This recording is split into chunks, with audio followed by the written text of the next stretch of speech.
The silence of 1787. If you walked down Chestnut Street in Philadelphia in May of 1787, you would have seen something that looked less like a political meeting and more like a high-security prison. Despite the sweltering, record-breaking humidity of a Pennsylvania summer, the windows of the State House were nailed shut, not just close-nailed.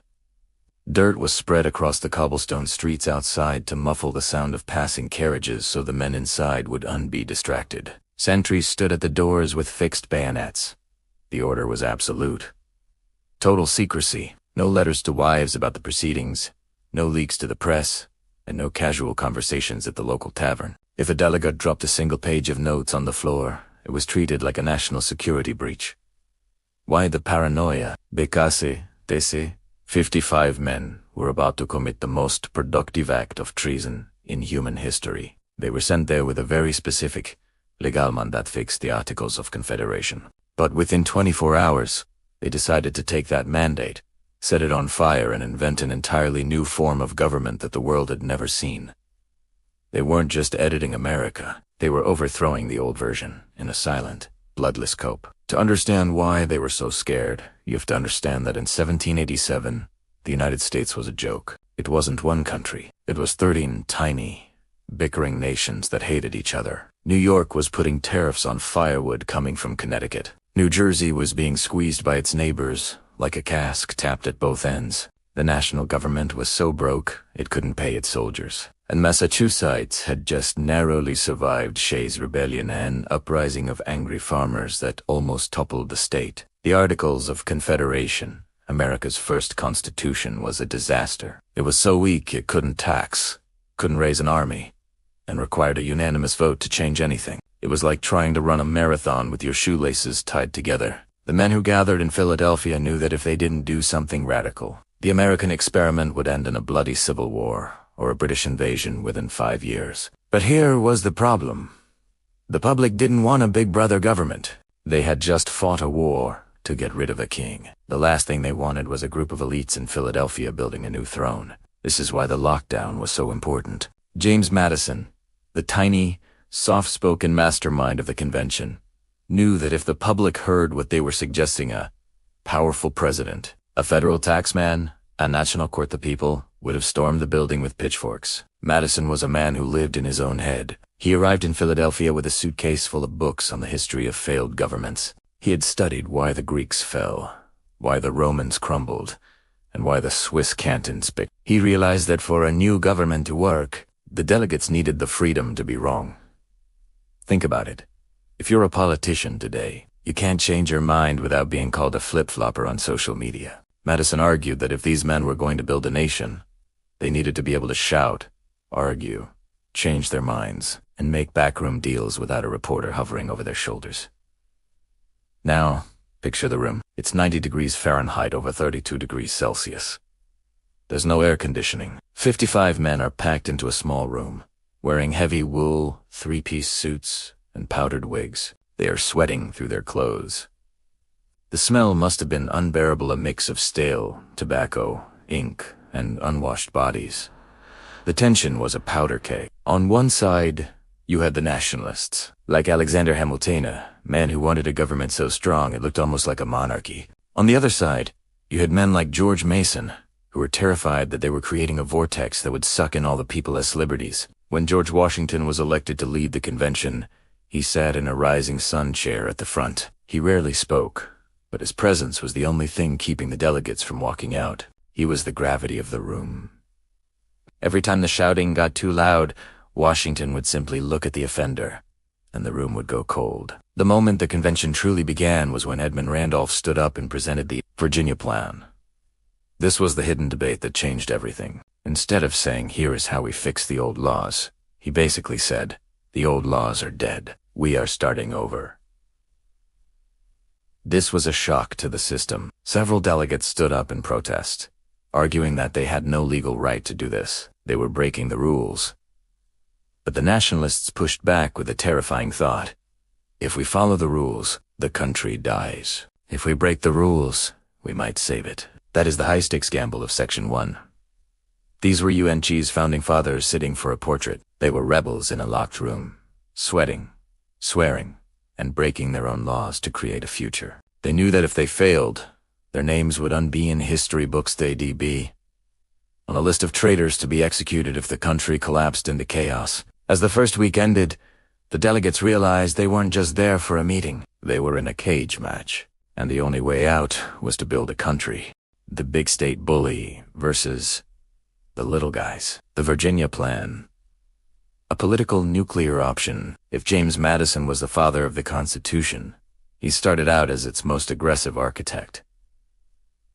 He didn't just want a new government. He wanted a government where the big players, Virginia, Pennsylvania, and Massachusetts, held all the cards. This was the Virginia Plan.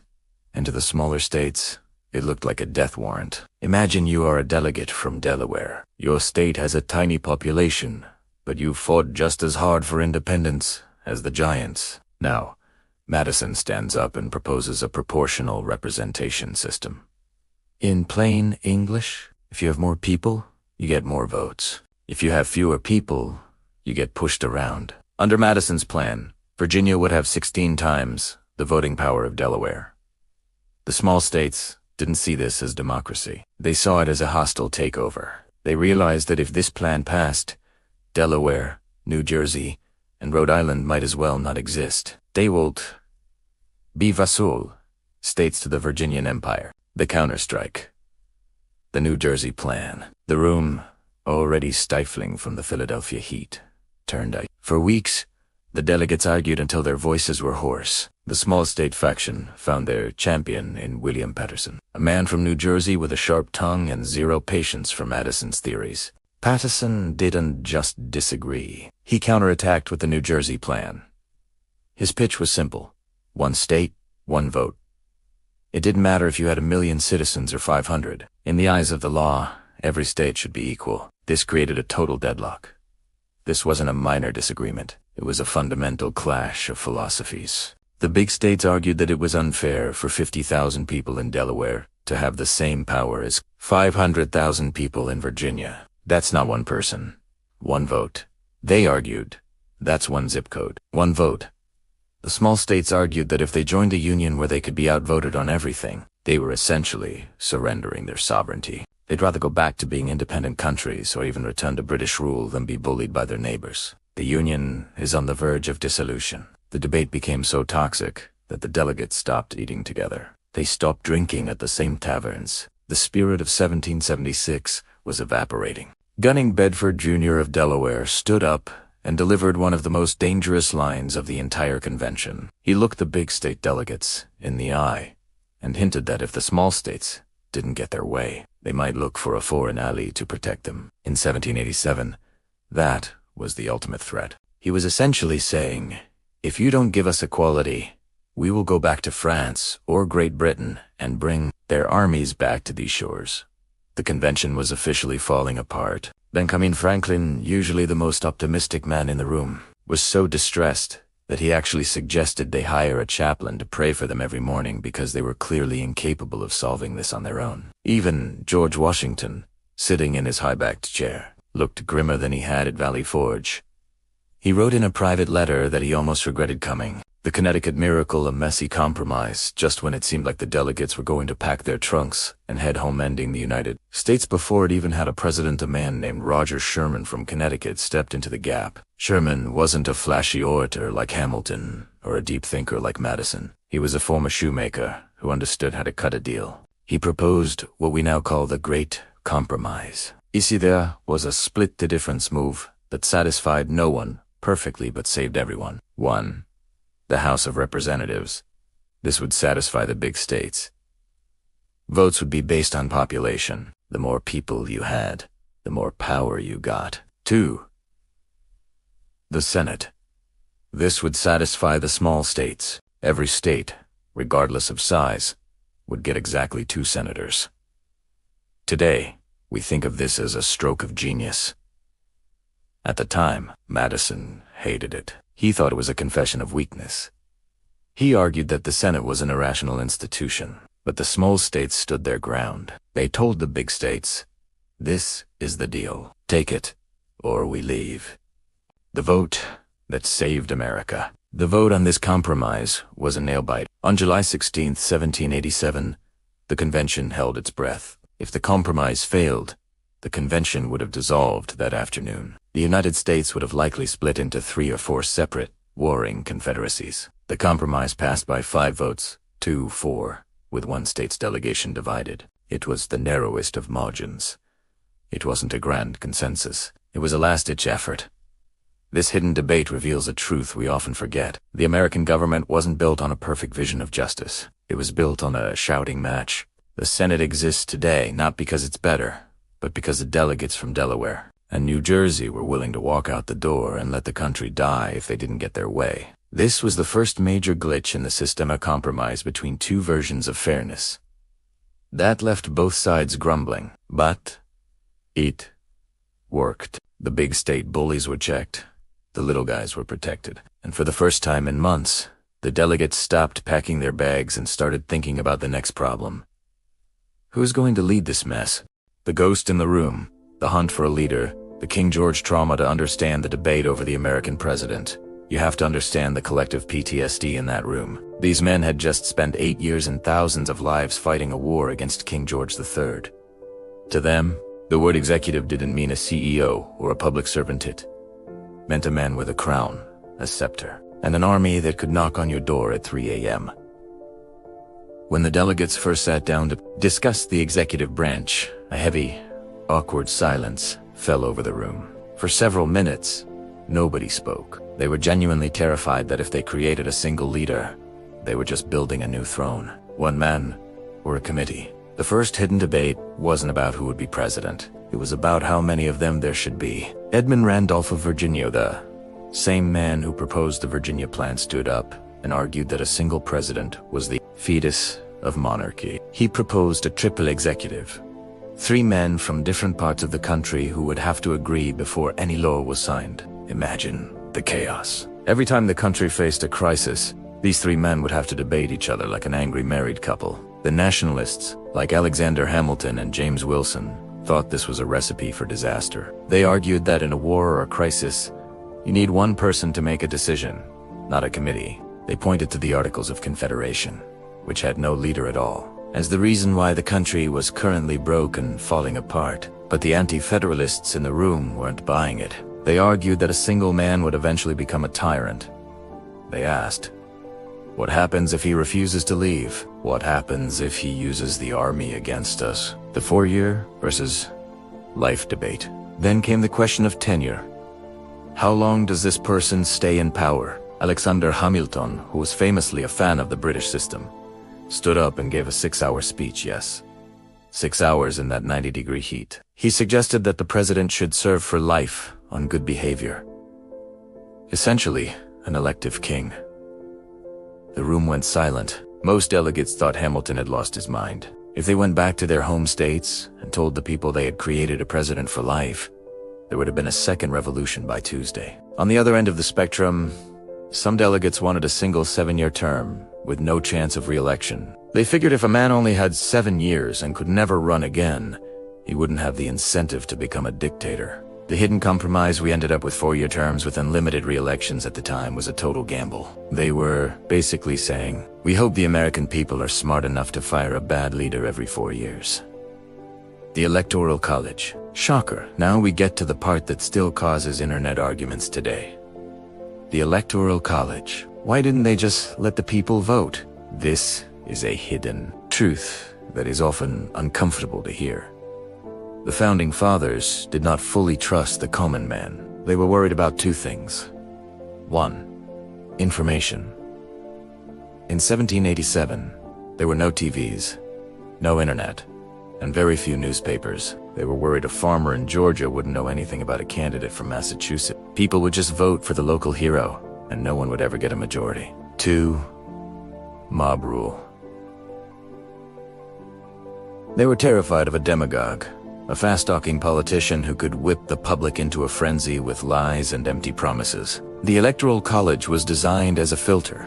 It was supposed to be a group of wise men who would look at the public's vote, think about it, and then make the final decision. It was a compromise between those who wanted Congress to pick the president and those who wanted the people to pick. The George Washington cheat code. There is one reason, and one reason only, why this entire section of the Constitution passed.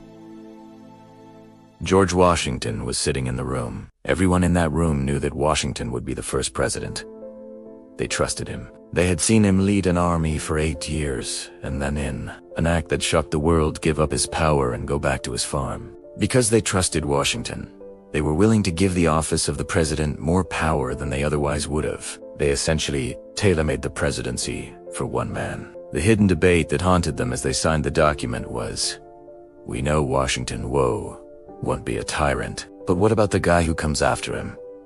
Or the guy 50 years from now? They were building a suit of armor for a giant, knowing that one day, a much smaller, much more dangerous man might try to wear it. The veto power. The final check. The last piece of the puzzle was the veto. Should the president be able to stop a law passed by the people's representatives? Some said a veto made the president a king. Others said without it, Congress would become a mob that could pass crazy laws on a whim. The compromise, the qualified veto. The president could say no, but if 2/3 of Congress disagreed, they could overrule him. It was the ultimate check and balance. It was a way of saying, the president has a voice, but the people have the final word. By the time this section was finished, the delegates were exhausted. They had created a leader who wasn't a king, but wasn't a puppet either. It was a brand new invention, a Republican executive. But as they moved into Section 4, they realized that all this talk of liberty and leadership was about to crash headfirst into the darkest reality of American life. The silence is broken for the first few weeks of the convention. The word slavery was barely mentioned. It was the ghost in the attic. Everyone knew it was there, but no one wanted to look it up. But as the delegates began to build the framework for how states would be represented, the ghost came screaming down the stairs. The debate wasn't just about morality. It was about raw, cold-blooded power. The southern states, led by South Carolina and Georgia, were clear. If the new Constitution threatened the institution of slavery, they would walk out. They weren't just participating in a debate. They were holding the Union hostage. Charles Pinckney of South Carolina stood up and made it plain. South Carolina and Georgia cannot do without slaves. As to Virginia, she will gain by stopping the importations, but we will not. The math of human flesh. The 3/5. Compromise. Most famous and infamous hidden debate was over how to count people. The South's contradiction. The Southern delegates argued that enslaved people should be counted as full persons when it came to determining how many seats a state got in the House of Representatives. The North's hypocrisy. Northern delegates, like Gouverneur Maurice of Pennsylvania, pointed out the staggering hypocrisy. He yelled, "Upon what principle is it that the slaves shall be computed in the representation? Are they men? Then make them citizens and let them vote. Are they property? Why then is no other property admitted into the computation?" Maurice was the bad boy of the convention. He had a wooden leg, a wicked sense of humor, and a deep hatred for slavery. He called it a nefarious institution and a curse of heaven. But even Maurice knew he was in a corner. The South wanted the power of human property without giving those humans any rights. If they counted enslaved people as full persons, the South would dominate the government forever. If they didn't count them at all, the South would leave. The result? The 3/5 compromise. It wasn't a philosophical statement that a black person was 60% of a human. It was a math hack, be counting single slaves as 3 people for representation. They gave the South just enough power to stay in the Union, but not enough to totally dominate the North. It was a deal made in the dark, and it turned the Constitution into a pro-slavery document in practice, even if the word wasn't in the text. The 20-year deadline, the slave trade debate, the second hidden bargain, was even more brutal. Many northern states and even some Virginians, like George Mason, wanted to ban the international slave trade, the horrific Middle Passage across the Atlantic. They argued it was a disgrace to a nation founded on liberty. But South Carolina wasn't having it. They demanded that the government be banned from ever stopping the slave trade. The bargain that followed was a log roll, a political trade. The North wanted the government to have the power to regulate commerce, trade, and taxes. The South was afraid the North would use that power to tax Southern crops. like tobacco and rice. So, they traded. 1. The North got the power for the federal government to regulate all commerce with a simple majority vote. 2. The South got a guarantee that the international slave trade could not be banned for at least 20 years until 1808. They literally put a timer on human trafficking. They agreed that for the next 2 decades, the land of the free would legally protect the kidnapping of humans from Africa. It was a cold, calculated business transaction, the Fugitive Slave Clause, the hidden Lecon, the very last days of the convention. When everyone was tired and ready to go home, 2 South Carolinians slipped in a small amendment. It stated that any person held to service or labor who escaped to another state must be delivered up to their owner. Hardly anyone debated it. They were exhausted. They just wanted to finish. This Fugitive Slave Clause was the final piece of the trap. It meant that even if a state like Massachusetts banned slavery, it was legally required to act as a slave catcher for the South. Why did they do it? For your YouTube audience, this is the big question. Were these men evil? History is rarely that simple. The Northern delegates believed they were in a trolley problem. Asterisk Trek. A. Abolish slavery now. The South leaves, the Union collapses, and the 13 states are swallowed up by Britain, France, or Spain. Track B. Compromise on slavery, keep the Union together, and hope that slavery dies out on its own in the future. They chose Track B. They were wrong. Slavery didn't die out, it grew. The cotton gin was invented just a few years later, making slavery more profitable than ever. By refusing to deal with the hidden debate in 1787, they essentially planted a time bomb in the basement of the Capitol. Every delegate who signed that document knew there was a massive hole in their logic. They talked about "we the people," but they were excluding hundreds of thousands of people from that definition just to keep a political alliance alive. As the section ends, the room is quiet. The deals are done. The maps are drawn. But the air in Philadelphia is heavier than ever, because the men in that room knew they hadn't solved the problem, they had just survived the meeting. Imagine this. The year is 1787. The summer heat in Philadelphia is sweltering, and inside the Pennsylvania State House, the windows are nailed shut. Why? To keep the most important and most secret debate in American history from leaking out to the public. The young United States of America was failing. The Articles of Confederation, the country's first attempt at a government, were a disaster. The nation was broke. States were arguing, and some people were even whispering about returning to monarchy. It was a crisis.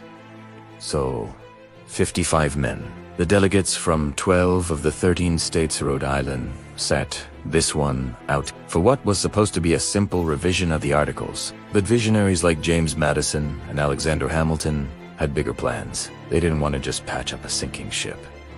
They wanted to build a brand new one, and so began the Constitutional Convention, a 4-month intellectual battle that would shape the future of a nation and inspire the world. These weren't just any men. They were the rock stars of their time.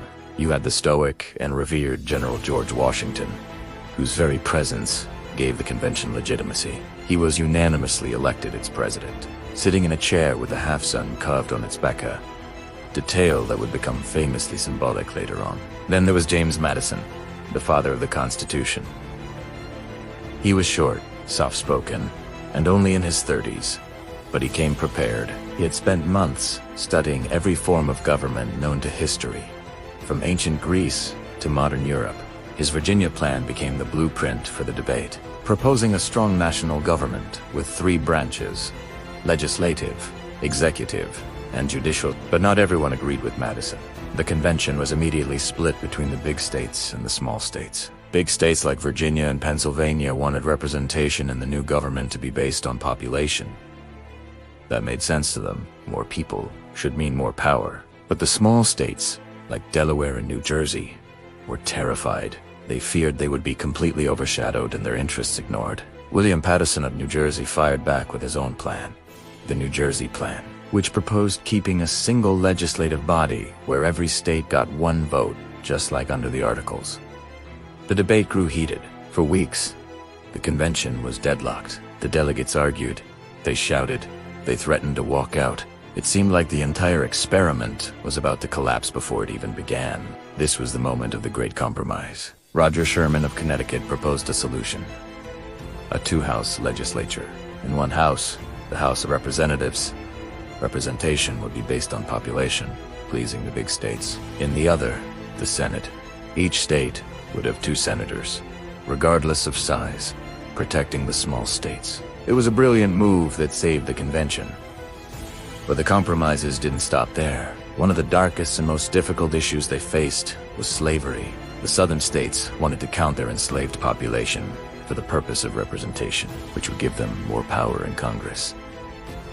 The northern states were horrified by the hypocrisy of this, since enslaved people were treated as property, not citizens. The result was the infamous 3/5 compromise. It dictated that for purposes of both representation and taxation, 3/5 of the enslaved population would be counted. It was a morally ugly compromise, a deep stain on the document. But for many delegates, it was the painful price they felt they had to pay to create a unified nation. They also agreed to not interfere with the slave trade for at least 20 years. These decisions would have devastating consequences, eventually leading to the Civil War. Throughout these intense debates, one figure offered a unique blend of wisdom, wit, and optimism: Benjamin Franklin. At 81 years old, he was the convention's elder statesman, too frail to deliver long speeches. He often had his words read by others. When arguments got too personal and tempers flared, Franklin was the one to call for calm and perspective. He reminded the delegates of the monumental task before them and urged them to doubt their own infallibility a little. His steadying presence was invaluable. As the summer wore on, the delegates hammered out the details. They debated the powers of the president, the creation of a federal judiciary, and the process for amending the Constitution itself. They were creating something entirely new, a republic on a scale never before seen. A government of the people, by the people, and for the people. The preamble, penned largely by the eloquent Gouverneur Maurice, captured this revolutionary idea perfectly. We, the people of the United States. Not we the states, but we, the people. It was a radical shift in the concept of sovereignty. Finally, on September 17, 1787, the final draft of the Constitution was ready. It was a momentous day. Of the 55 delegates who had attended, only 42 remained, and not all were prepared to sign. 3 prominent figures, Edmund Randolph and George Mason of Virginia, and Elbridge Gerry of Massachusetts, they feared the new government was too powerful and that it lacked a Bill of Rights to protect individual liberties. Their dissent was a powerful reminder of how controversial this new plan really was. As the remaining 39 delegates stepped forward to sign the document, a sense of awe filled the room. This is when Benjamin Franklin delivered his final, iconic observation. Pointing to the chair where Washington had presided throughout the long summer, he spoke about the carving of the sun on its back. He said that painters often found it difficult to distinguish a rising sun from a setting sun in their art. Throughout the contentious debates of the convention, he confessed he had often looked at that sun and wondered if it was rising or setting on the new American nation. But now at length, he declared, "I have the happiness to know that it is a rising and not a setting sun." With those hopeful words, the document was signed.